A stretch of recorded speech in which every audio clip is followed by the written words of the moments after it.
Hello, ladies and gentlemen. My name is Brian Kriego, and I am a ESL teacher at one of the elementary schools in the Copley Fairlawn School District. Last year, I became a Google Certified Educator, and I am happy to be sharing this presentation with you. I wish I could have been sharing it with you in person at the John S. Knight Center in Akron back in March, but circumstances being what they are, I'm happy that I can still give it to you this way. A little bit about me before we start off. I am a 1998 graduate of John Carroll University. As mentioned, I am an ESL teacher and a technology trailblazer at Fort Island Primary School in Copley. Trailblazers are folks that kind of take the lead in the building on implementing technology and helping other people along with their implementations of the technology. In 2019, I became a Google Certified Educator. And this school year, I also became an Edpuzzle coach.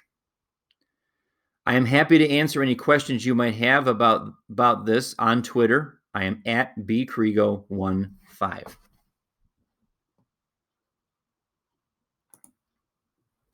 So if we were at the John S. Knight Center live and in person, there would be an interactive portion of the program using Pear Deck, which is a great add-on for Google that makes things interactive for your students.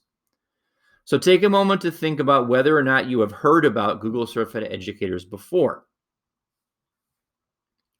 Chances are you have, or you might not be listening to my presentation right now. But even if you haven't, stick around.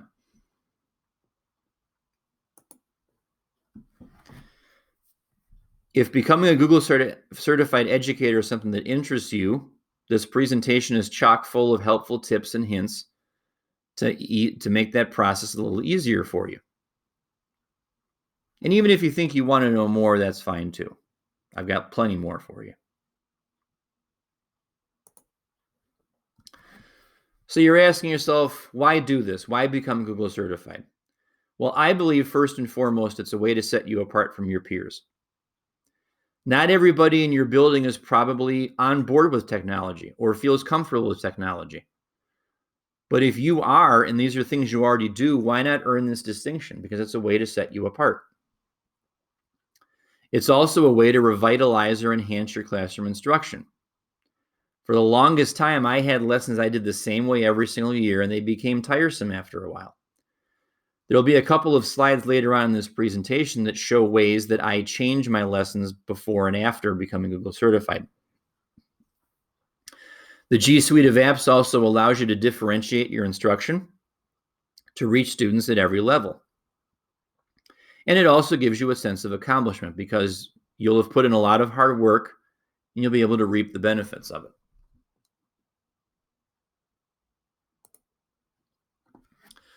So Brian, what's involved in this process?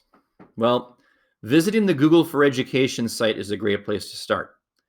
These links that are in this presentation do work, and if you click on the Google for Education site right now, or when you come back to this, it will take you to the site, and it's basically with your Google account, and it keeps track of your progress. There's self-paced blocks of each different tool that Google offers. And those blocks are filled with questions and answers, testimonials, and scenarios that help you understand what each thing does. When it is time to take the exam, you get 3 hours to do it, and it costs $10. The exam is a mixture of theory and application, and your account that's created for you can take up to 24 hours to be created, and your results can take up to 24 hours to process depending on how many people are taking the exam at once. We'll get into that more a little bit later on. Here's some other helpful tips and strategies for you. It's always easier to do things as a group. I'm not saying you all take the test together, but get a group of colleagues together to go through the process with you. As difficult as it might be now, you can exchange text messages. You can have group chats on Skype or on Zoom or on any other platform you feel comfortable doing to see how other people are doing, because it's always easier when more than one person is doing it with you. Give yourself plenty of time to study and use the resources you accumulate. I don't know that it would necessarily be a good idea to say, okay, I'm going to take the Google Certified Educator exam tomorrow. Some of you might be able to do that and pass, but others might find themselves needing some time to process everything. As best you can, use the G Suite of apps in your classroom setting to increase your familiarity with them. I would imagine that a lot of you who are viewing this presentation are either from a Google school or have access to the G Suite of apps in your classroom. So things like docs and sheets and drawings and maps and things like that. So it might not be a bad idea to just work on them with your students so you become aware of what all they can do. And as hard as it might be, try to take the exam when you can have 3 hours to yourself and no interruptions.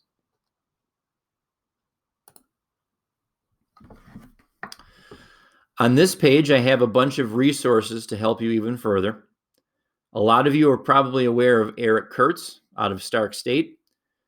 He has done a lot of presentations at a lot of these different seminars through the years, and he even has a website called Control-Alt-Achieve. If you go to that website, you're going to find tons of resources for all things Google, and he's always willing to lend a helping hand. He even has a comprehensive list of all the skills the exam covers. So you see I click on the link there, and it brings up the Level 1 Google Certified Educator Skill Checklist.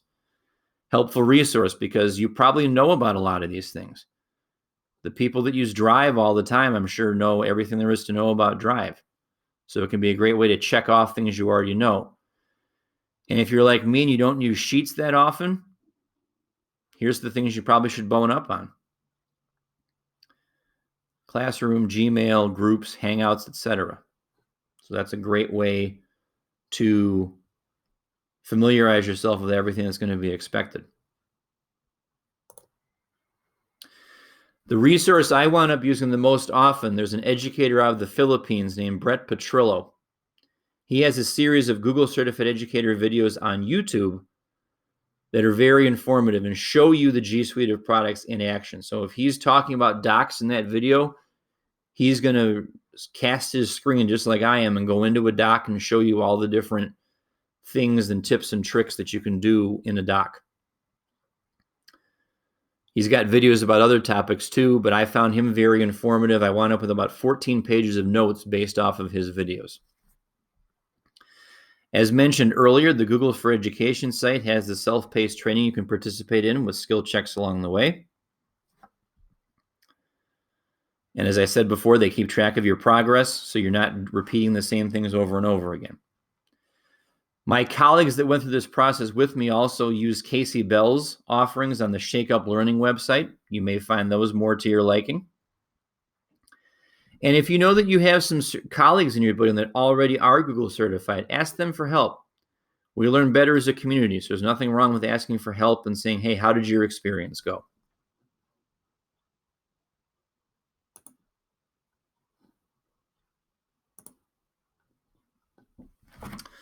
So here's some of the testimonials that I'm giving you personally. Being an ESL teacher, I have a lot of small groups that I work with, and we do a lot of things from the Reading A to Z website that we have a subscription for. Lots of great books on there at all different ability levels. And one that I do with my second graders is called Paco's Tacos, about a man who runs a food truck. It used to be that we would read the story and complete skill pages, kind of humdrum. But after becoming aware of all these tools on Google, I actually posted a HyperDoc choice board to our classroom page. A HyperDoc is some kind of a document that has links on it that take the students to various activities that they can complete. And if you click on the Paco's Tacos link at the top of the screen, you'll see that I posted a food truck picture. And sprinkled throughout the food truck were different activities that they could do. Writing activities, classroom stream posts, and watching an Edpuzzle video about a man who operates a food truck. So it became a much more engaging unit because of the fact that I had all these activities for the students to do at their own pace. With my fourth graders, we do a book called the International T-Shirt Challenge. This is a book about two pen pals who give each other brain games in their letters to each other, challenge each other's mind. And this story is centered around if you had $500 to spend in 5 different countries on kids' t-shirts, what's the most number of shirts you could buy and have the least amount of change left over? And before becoming aware of all these G Suite of apps, it was always the skill pages and a comprehension quick check. Well, now I was actually able to have the students do the t-shirt challenge themselves using a combination of maps, sheets, and a currency converter. They were able to type in t-shirt stores in Egypt, for example, and they would be taken to a place on the map that actually had a store's website of t-shirts you could buy. And I was on the lookout for anything inappropriate. I warned them ahead of time. You might find things that are blocked. If it's the case, it's blocked for a reason. We'll just go to something else. They also viewed an Edpuzzle video about how a t-shirt factory in Brooklyn operates.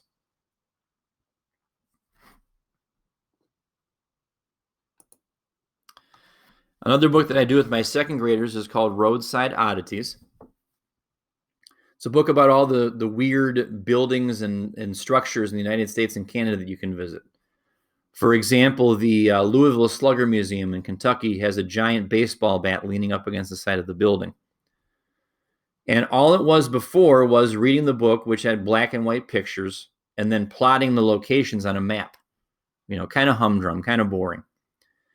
Well, I became aware of a tool called Google Tour Builder, where using their Google account, they can plot points virtually and then use the little yellow Google guy to go down a street view where they could walk around each location and experience it in color. So it became a lot more meaningful for the kids to see the locations on their screen in color than just seeing them black and white in a book.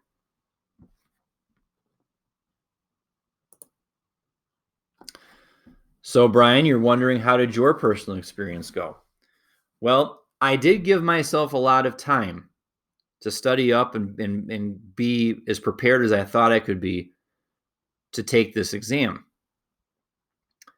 My school actually incentivizes us becoming Google certified as part of the CTEC challenge, where we earn points for completing various tasks that we can use towards the enhancement of our technology in our classrooms. And the Google certified task has a big point value attached to it, so I obviously wanted to go for it. So last April, at the beginning of the month, I sat down to take the exam, and I was not aware of the time that I had. And I kind of got too far into the weeds on certain questions trying to find the answers. And the next time I looked back up at my countdown timer, I was under an hour to go. I had already burned through 2 hours of my time. So in the name of finishing everything, I sacrificed quality. Consequently, I didn't pass. And I was very upset. Now, when you don't pass, they don't tell you how close you were. I would have to assume I was in the 65, 70, 75% range. And they tell you what things you should work on. When you want to take the exam again, here's the things you should focus on. Which is nice because it lets you know, okay, here's where I need to really focus in on. So I waited the 2 weeks. I was very upset, obviously, because I thought I would do it on the first try. But I was encouraged by my peers to try again. So 2 weeks later, I tried it again. And I was mindful of the time this time. I didn't take too long on any one question like I did the first time. And I'm happy to report that I passed the second time. I got an email about an hour after I finished saying, congratulations, you are now Google certified. And there was much rejoicing. So that's even more of a reason to give yourself plenty of time to study and feel confident that you're ready to go for when it's time to take the exam.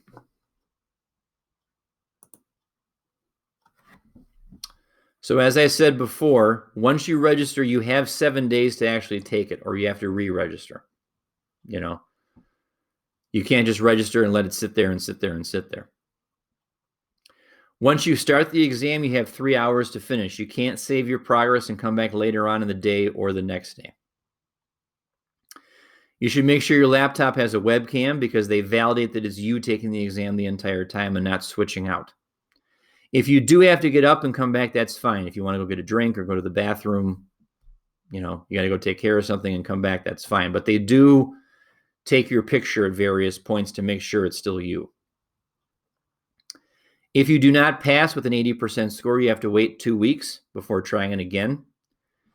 I know that the wait period becomes longer each time you don't pass, but I don't know anybody personally who's had to experience that. Most of my colleagues and friends either passed the first time or waited 2 weeks and passed the second time. And if you do pass, your certification lasts for 3 years. So whether you think you want to run right out and become Google certified now, or take some time and digest it and then try it out, that's fine. It's a lot of information to take in at once. I'm aware of that.